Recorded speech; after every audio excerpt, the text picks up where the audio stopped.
विष्णु, मेरे पास आओ बेटा। जी बाबूजी, मैं यहीं पर हूँ आपके पास। एक दिन तो सबको जाना है, मेरा भी वक्त आ गया है। लक्ष्मी, तुम भी मेरे पास आकर बैठो बेटी। अब सुंदर कहाँ है? भैया रास्ते में है बाबूजी, बस पहुँचते ही होंगे। वो भी आ जाता तो ठीक रहता।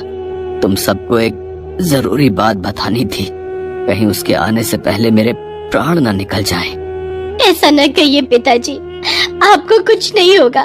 भैया भाभी बस आते ही होंगे।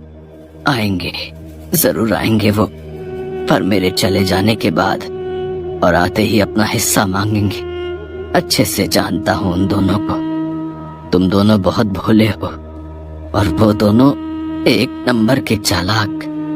खैर, अब जो मैं बताने जा रहा हूँ उसे ध्यान से सुनो। मैंने इस तरह बंसीलाल स्वर्ग से धार गए और उनकी बात अधूरी ही रह गई। विष्णु और लक्ष्मी फूट फूट कर रोने लगे। बंसीलाल के दो बेटे थे। बड़े बेटे का नाम सुंदर और उसकी पत्नी मालती थी, जबकि विष्णु उनका छोटा बेटा था और उसकी पत्नी लक्ष्मी थी। बंसीलाल हमेशा से विष्णु के घर पर ही रहते थे। विष्णु और लक्ष्मी उनकी खूब सेवा करते थे, जबकि सुंदर और मालती को तो हमेशा से बस बंसीलाल की जमीन जायदाद से ही मतलब था। जैसा कि बंसीलाल ने कहा था, उनकी मौत के बाद सुंदर और मालती वहाँ पहुँचे। विष्णु, पिताजी चल बसे क्या? जी भैया, हम अनाथ हो गए भैया। बाबूजी नहीं रहे। अब कोई बात नहीं, हिम्मत रख भाई। अच्छा ये बता, पिताजी ने जाते हुए कुछ कहा क्या? अब नहीं तो मतलब अरे वही अपनी जमीन या खेत के बारे में कुछ? नहीं भैया, इस बारे में तो कुछ नहीं कहा। हाँ तो ठीक है ना, आप दो ही भाई तो हो, आधी आधी बांट लो जमीन। भाभी, अभी अभी पिताजी का देहांत हुआ है, ये सब बातें बाद में भी तो हो सकती हैं। हाँ, तो मैं कौन सा बिल्कुल अभी कागज पत्तर मांग रही हूँ। सुंदर और मालती एक नंबर के लालची थे। सुंदर बहुत पहले ही पैसे कमाने के चक्कर में शहर चला गया था और शहर में रहकर उसने अच्छा खासा पैसा भी कमा लिया था, जबकि विष्णु सिर्फ इसलिए गांव में रहा ताकि वो अपने पिता की देखभाल कर सके और खेती बाड़ी संभाल सके। इस तरह से सुंदर के मुकाबले विष्णु हमेशा से ही गरीब ही रहा। लेकिन इस बात का न तो विष्णु को कोई अफसोस था और न ही उसकी पत्नी लक्ष्मी को। दोनों ने मिलकर बंसीलाल का बहुत अच्छे से ख्याल रखा और उन्हें कभी कोई कमी नहीं होने दी। जबकि अमीर होने के बावजूद सुंदर और उसकी पत्नी मालती एक नंबर के कंजूस और लालची थे।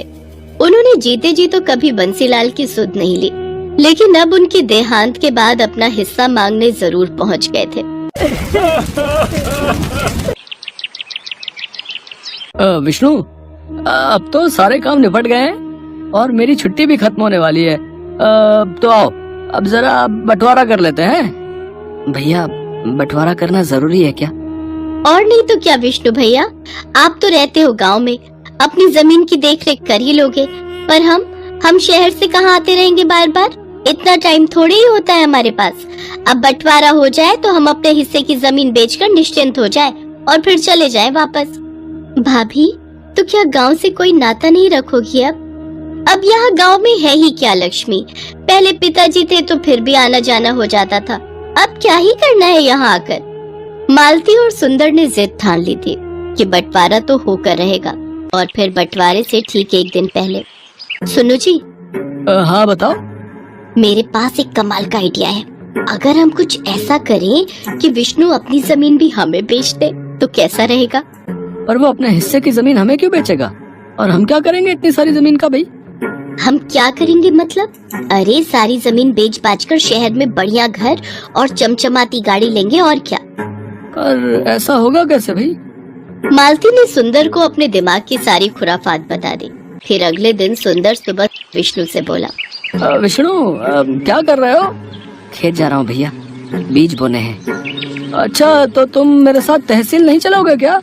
तहसील? वहाँ क्यों जाना है भैया? अरे वो पिताजी का मृत्यु प्रमाण पत्र लेकर जमीन अपने नाम ट्रांसफर करवानी पड़ेगी ना। ओहो, भैया आप ही देख लो ना ये सब। मुझे वैसे इन सब के बारे में क्या पता। चलो ठीक है, मैं अपने हिसाब से देख लूंगा। भोला भाला विष्णु सुंदर पर बहुत भरोसा करता था। आखिर दोनों सगे भाई थे। उधर मालती और सुंदर तो यही चाहते थे कि विष्णु उनके साथ ना जाए। मालती और विष्णु उस दिन तहसील के बहाने सारा दिन घूमते रहे और फिर शाम को अपने प्लान के मुताबिक वो घर में दाखिल हुए। अरे भैया भाभी, आ गए आप लोग? थक गए होंगे ना, पूरा दिन लग गया आज तो। अरे पूछो मत, पूरा दिन धूप में परेशान हो गए। और हासिल क्या हुआ? ढेला ढेला ही मिलेगा ना। पिताजी ने हमारे लिए कुछ नहीं छोड़ा। कुछ नहीं छोड़ा? मतलब पिताजी हमारे लिए इतनी सारी जमीन छोड़ तो गए हैं ना? अरे ये जमीन हमारी नहीं है लक्ष्मी। पिताजी ने बैंक से लोन लिया था ना 2 लाख रुपए का, तो उन्होंने चुकाया नहीं और बैंक ने अब जमीन पर केस लगा दिया है।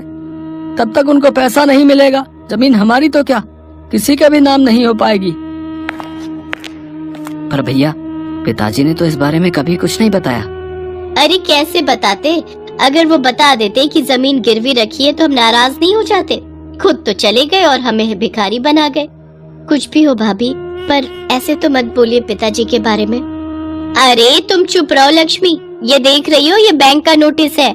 इसमें साफ साफ लिखा है कि अगर हमने 1 महीने के अंदर 4 लाख रुपए नहीं चुकाए तो वो खेत की जमीन के साथ साथ हमारे घरों पर भी कब्जा कर लेंगे। हे भगवान, अब हम क्या करेंगे भैया? अब तो बस एक ही तरीका है विष्णु, 2 लाख तुम दो, 2 लाख हम देते हैं और जमीन बचा लेते हैं। भैया लेकिन इतना पैसा तो नहीं है हमारे पास। विष्णु और लक्ष्मी सुंदर और मालती की चाल में फंस चुके थे। वैसे एक तरीका है जिससे काम बन सकता है। हाँ, तो जल्दी बताओ ना। अगर ये दोनों अपने हिस्से की जमीन बेच दें तो काम बन सकता है। पर हम जमीन कैसे बेच सकते हैं? आप ही ने तो बताया कि जमीन पर केस है। हाँ, कोई और तो नहीं ले सकता, लेकिन हम तो ले सकते हैं। अगर तुम दोनों अपने हिस्से की जमीन हमें दे दो तो मैं अपने भैया से 2 लाख रुपए लेकर बैंक के पैसे चुका दूंगी और फिर जब जमीन पर केस खत्म हो जाएगा तो उसे बेचकर अपने भैया के पैसे चुका दूंगी। भाभी, ऐसे तो हमारे पास जमीन ही नहीं रहेगी। अरे नहीं, ऐसा मत सोचो। वो नदी के पास अपना छोटा खेत है ना, ऐसा करो उसे तुम ले लो, उसी पर खेती करो। तुम मेरे भाई हो, इतना तो मैं कर ही सकता हूँ तुम्हारे लिए। बस एक वही ऐसा खेत है जो गिरवी नहीं है। मालती और सुंदर ने बहुत गहरी चाल चली थी। उधर विष्णु और लक्ष्मी सोच रहे थे कि उनके भैया भाभी ने उनका घर बिकने से बचा लिया है। फिर वैसा ही हुआ जैसा तय हुआ था। लक्ष्मी और विष्णु ने अपने हिस्से की जमीन मालती के नाम कर दी और खुद नदी के पास वाले खेत में खेती करने लगे। फिर कई दिन बीत गए। मालती और सुंदर सारी जमीन मिलने से खुश थे, तो विष्णु और लक्ष्मी भी अपना घर बच जाने की बात से संतुष्ट थे। लेकिन वो कहते हैं ना कि जो जैसा बोता है वैसा ही काटता है। एक दिन सुबह सुबह नदी के पास वाले खेत में। लक्ष्मी, लक्ष्मी, जल्दी इधर आओ। क्या हुआ जी? ये देखो, खेत में जुताई करते हुए मुझे क्या मिला। जुताई में विष्णु को एक लोहे का बक्सा मिला था जिसमें ढेर सारे सोने के सिक्के भरे हुए थे। तो वहीं दूसरी तरफ ठीक उसी वक्त शहर में मालती के घर की घंटी बजी।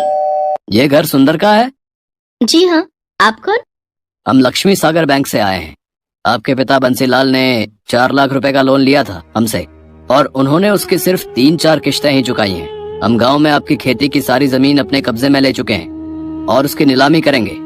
अगर आप चाहते हैं कि हम ऐसा ना करें तो आपको सूद समेत कुल 9 लाख रुपए भरने पड़ेंगे, वो भी 3 महीनों के अंदर। सुंदर आए तो उन्हें ये बात बता देना। मालती को समझ नहीं आ रहा था कि आखिर ये सब क्या हुआ और कैसे हो गया, लेकिन सच तो यही था कि अब जाकर हुआ था असल मायने में बंटवारा। जिसने जो बोया था वही उसे मिल रहा